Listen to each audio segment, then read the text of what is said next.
When I was younger, I was the kid that everyone picked on. One day I recall being chased by the big kids, and they chased me up a tree. And what they started doing was throwing mud at me. I felt that I was the underdog. You know, poor little kid being thrown by mud balls, mud rocks. That got me to thinking. And I always said to myself, I want to get even, not at the kids that threw it, but in order to help those that can't help themselves.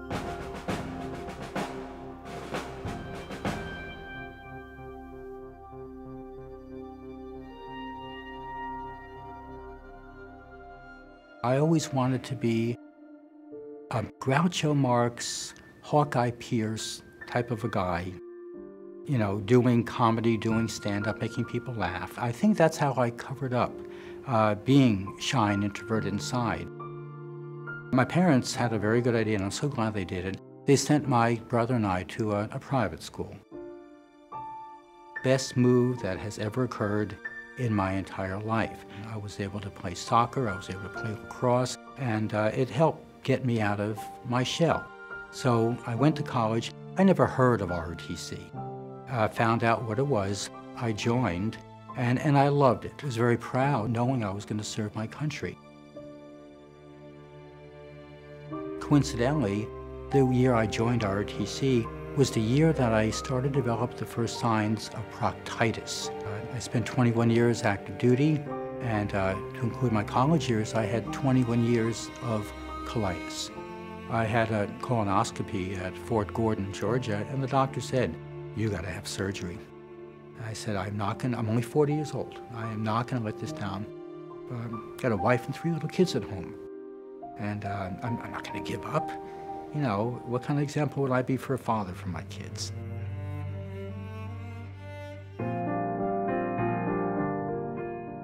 I got myself in a routine in 3 months after the surgery. I was walking 9 miles a day. And I would do that to get in shape in order to pass my Army physical fitness test, which I did. And I was able to stay on active duty.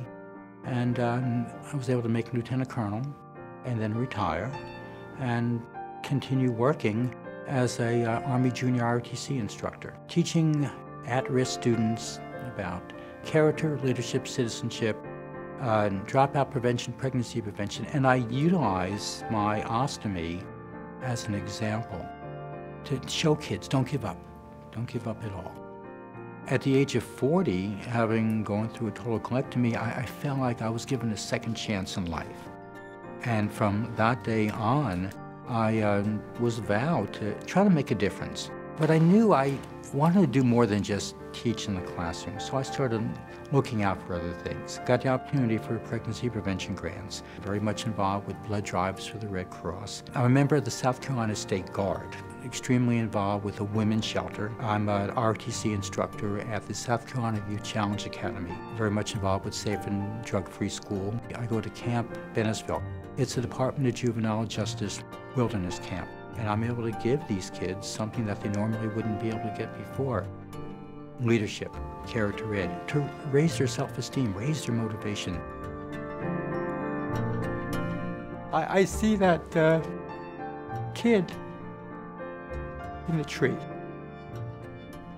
stuck in the stones, the mud. Every time I see myself, from that little kid, 8, 9 years old, in others, it motivates me to reach out and continue to help. Because I think that's why we're here.